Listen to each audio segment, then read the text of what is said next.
Assalamualaikum warahmatullahi wabarakatuh. Ahlan wa sahlan, marhaban. Selamat datang di vlog saya hari ini ya. Sekarang saya lagi berada di Saparoo ya, Konsulat Jenderal untuk Republik Indonesia ini. Bagaimana keadaannya sekarang ya?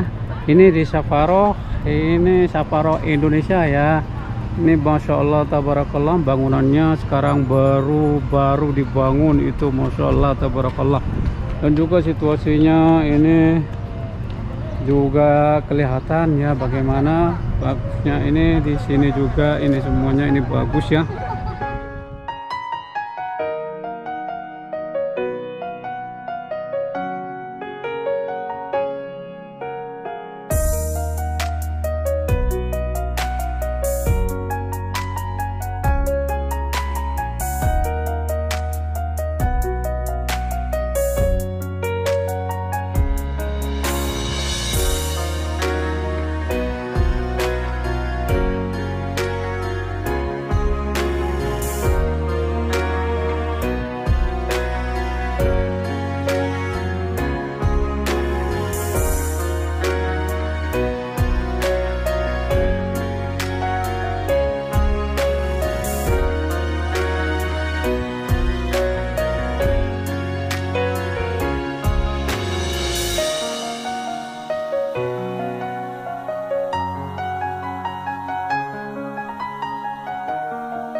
Teman-teman para YouTuber yang dirahmati oleh Allah Subhanahu wa taala, yang kami muliakan Bapak Konsul Jenderal Republik Indonesia Jeddah, Bapak Eko Hartono, yang kami muliakan juga Ibu Siti Nizomia selaku Kepala Kanserai dan Pelaksana Fungsi Pensosbud 1 di KJRI Jeddah, yang kami muliakan Bapak Syafaat Wafur selaku Koordinator Perlindungan Warga, yang sama-sama juga kita hormati Bapak Yusuf Muhammad Yusuf selaku Staf Teknis Tenaga Kerja KJRI Jeddah, dan kepada yang terhormat Bapak Ahmad Zaini, Staf Teknis Bidang Imigrasi pada KJRI Jeddah.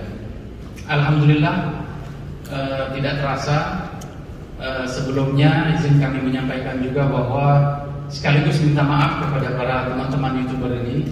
Sudah beberapa kali kita melakukan komunikasi untuk melakukan acara silaturahmi antara KJRI dengan para penggiat media sosial. Namun alhamdulillah berkat rahmat Allah Subhanahu wa taala dan atas izin Allah Subhanahu wa taala kita bisa berkumpul, kita bisa bertemu, kita bisa bertatap muka dan langsung bisa menyampaikan ide, bertanya dengan Pak Konjen dan seluruh jajarannya.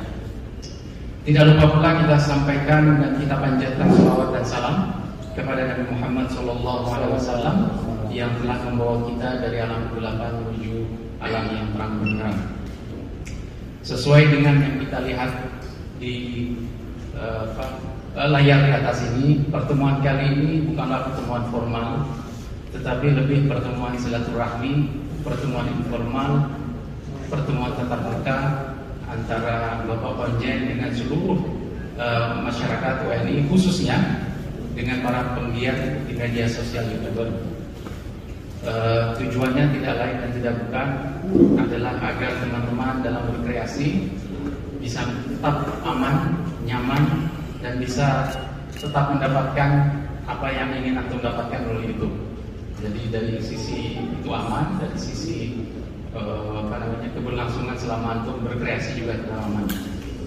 Untuk menambah berkah pertemuan ini, ada baiknya kita mulai dengan bacaan Al-Fatihah.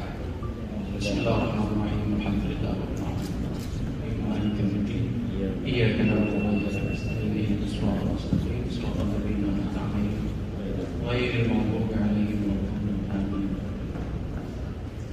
Untuk mempersingkat waktu, agenda berikutnya adalah langsung wejangan dari Bapak Konsul Jenderal Republik Indonesia Jeddah, Bapak Eko Hartono. Waktu dan tempat kami persilakan.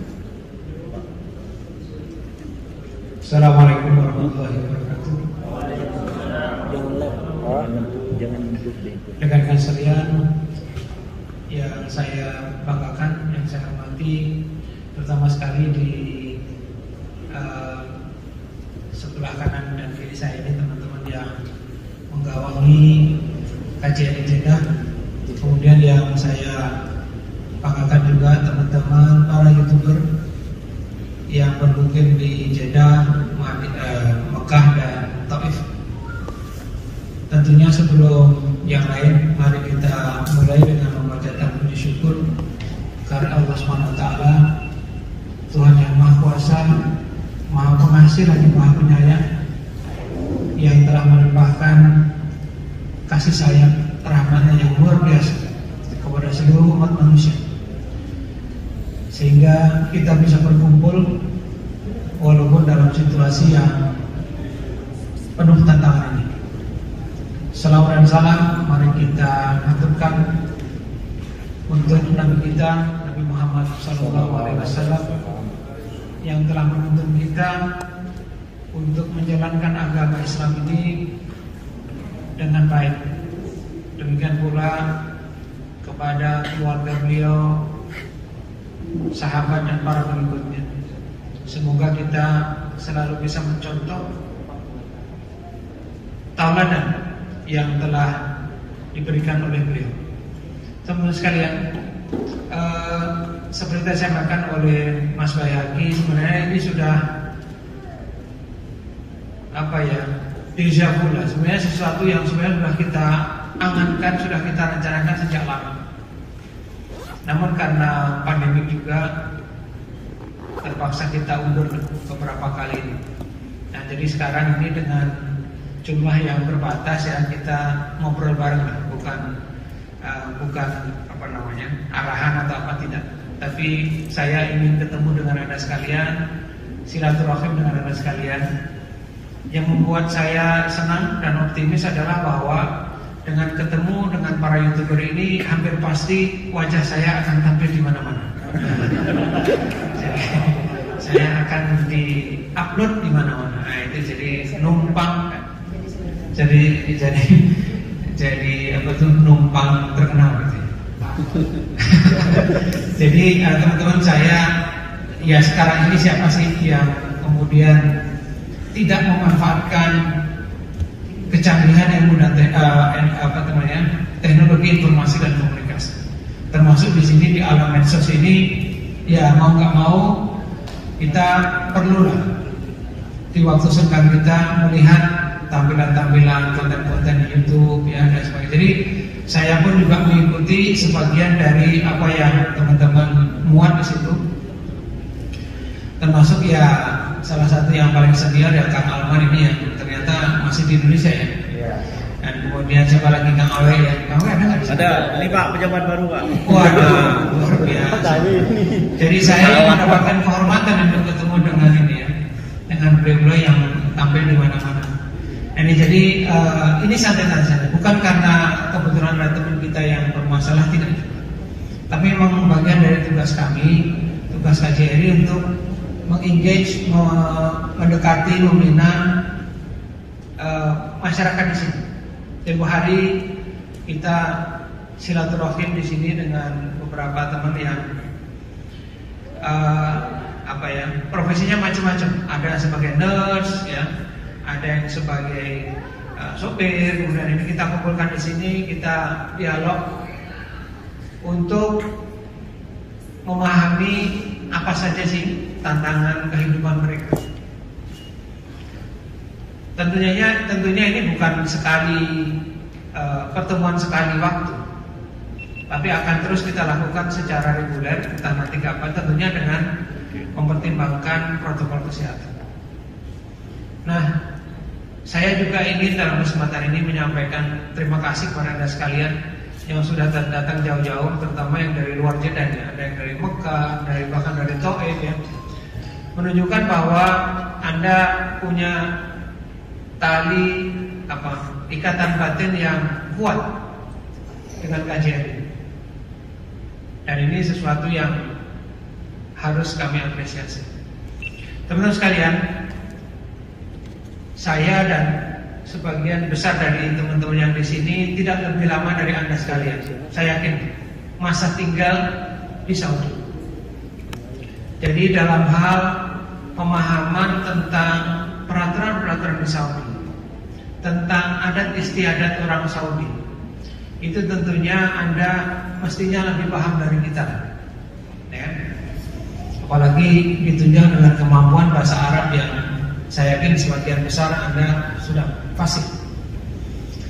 Namun saya hanya sekedar berbagi dari sisi kami. Mungkin perlu yang pertama mengingatkan kembali sejauh yang kami tahu apa saja pakem-pakem, apa saja ketentuan-ketentuan ataupun hal-hal yang mungkin perlu kita saling mengingatkan, ya kan? Oh ini gak boleh, ini begini, ini begitu. Yang kedua, justru dalam kesempatan ini saya juga ingin mendengar dari teman-teman sekalian, apa saja tantangan yang teman-teman hadapi, ya kan? Sebagai YouTuber dan juga sebagai orang Indonesia yang hidup di Saudi. Ya. Jadi mungkin sebelumnya nanti saya mohon ya, kalau memang saya yakin Anda punya wisdom, punya kebijakan. Kalau nanti kira-kira nggak pas untuk disampaikan ke publik, ya mungkin nanti tolong di-cut aja ya. Kan ini hanya untuk kita, sebagian untuk kita, sebagian lain silakan dipublikasikan. Nah, yang pertama mengenai apa yang perlu kita perhatikan bersama. Mungkin sebelum lanjut, saya lihat ini datanya ya. Ada yang memang subscribernya, followernya ini sudah lebih dari 1 juta, seperti Kak Amar itu 1,6 juta. 1,8 ya. 1,8 ini sudah berapa ribu dolar ya. Alhamdulillah. Tapi ada juga yang mungkin baru mulai ya teman-teman. Ada yang sepertinya baru mulai 86 gitu. Dan saya paham bahwa untuk mencapai subscriber segitu itu diperlukan efek, diperlukan usaha yang luar biasa. Di sini saya lihat ada ratusan video yang sudah Anda unggahkan.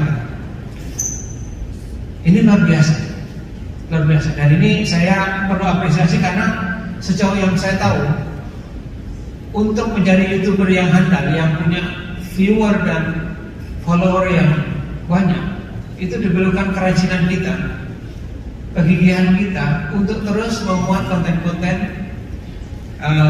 sehingga viewer itu nggak larian gitu.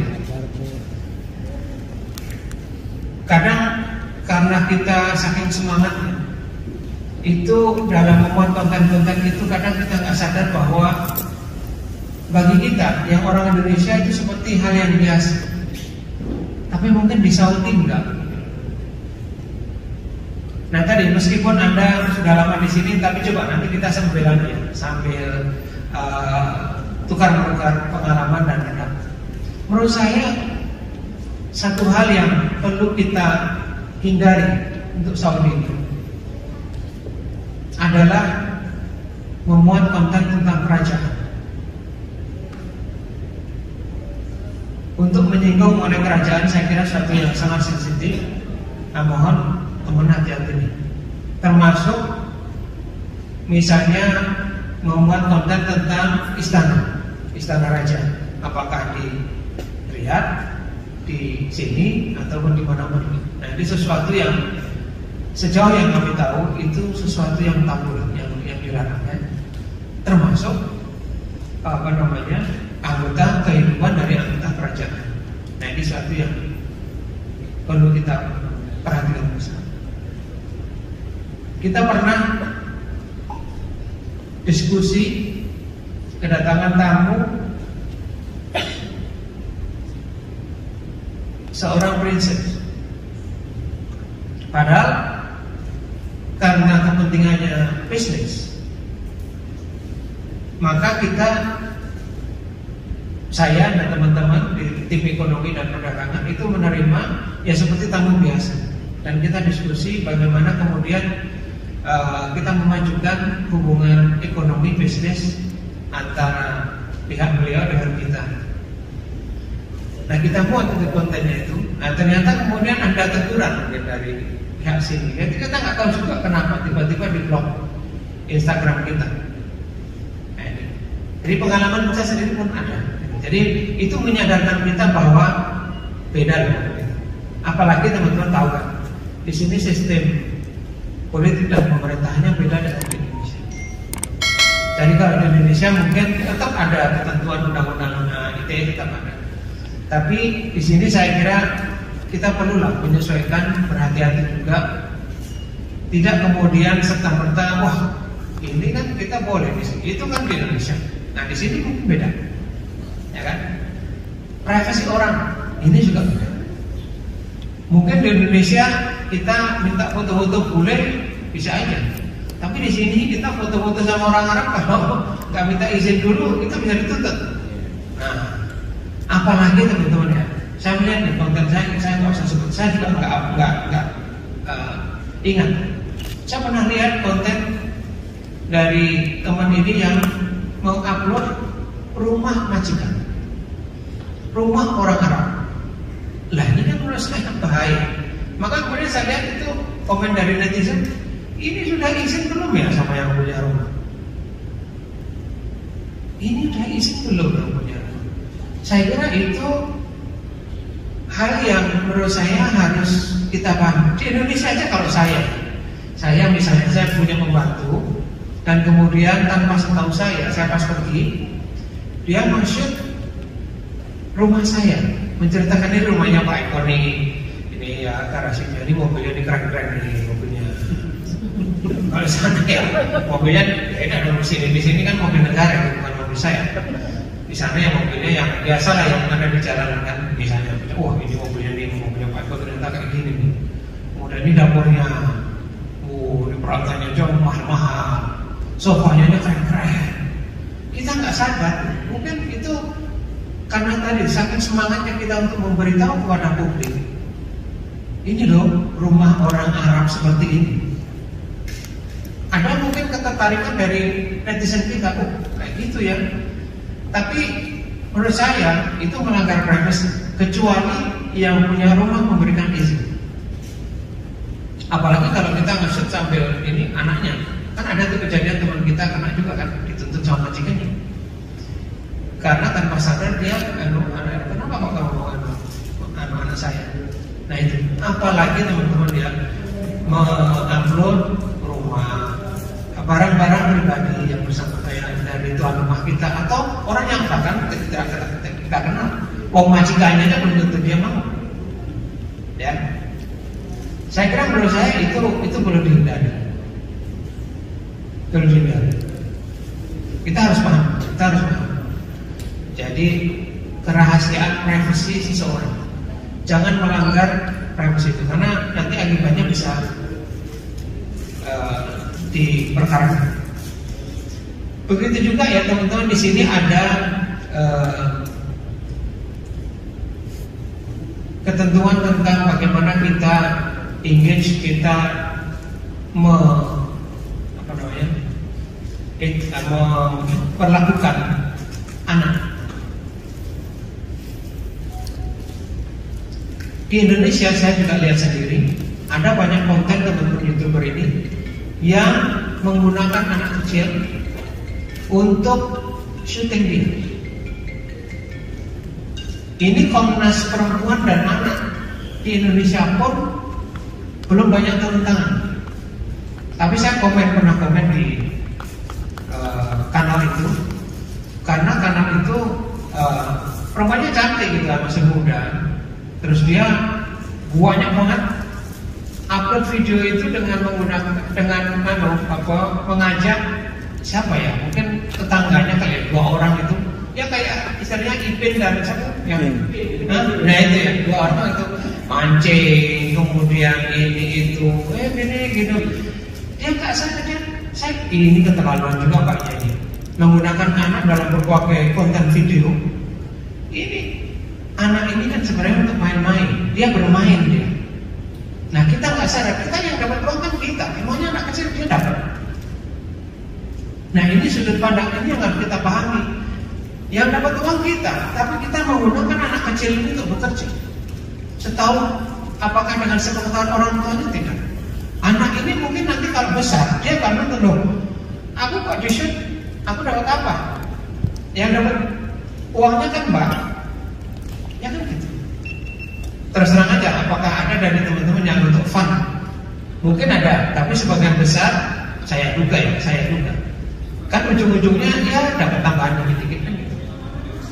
Nah kalau kemudian begitu, kita kan orang dewasa tahu lah ini gimana sih? Oh, anak kecil kok ikut terus begitu. Tapi tidak satupun netizen Indonesia yang kemudian memperingatkan itu. Saya komen, wah lucu juga sih ya, lihat anak-anak kecil gitu main. Tapi karena demikian banyaknya video yang mempekerjakan 2 orang anak itu, saya nggak, karena saya ada ingat teman kita di sini, kemudian segera saya ingatkan itu. Asik juga sih untuk main-main ini ya, senang juga lihatnya. Cuman hati-hati, ini sepertinya bisa berjurus kepada eksploitasi anak. Ya saya nggak tahu apakah dia lihat review dari atau komen dari saya dan teman-teman yang lain. Tapi itu netizen yang lain, hampir tidak, masyarakat Indonesia juga belum sadar bahwa itu sebenarnya nggak boleh. Nggak boleh. Itu tadi orang bilang, anak kecil kok diajak kerja. Sama, kita ingin membantu masyarakat kita di sini. Saya punya tugas, Anda juga punya tugas. Tadi Pak Yusuf sampaikan menjadi sumber ilmu. Tapi juga tadi saya mohon teman-teman kalau ada PMI yang membutuhkan, silakan kasih tahu kita. Kemudian kita cari solusi bersama. Gimana cara membantu PMI kita? Ya. Yang pertama, jadi kita tingkatkan koordinasi, sinergi, termasuk tadi misalnya Anda ingin expose masalah pelayanan di sini.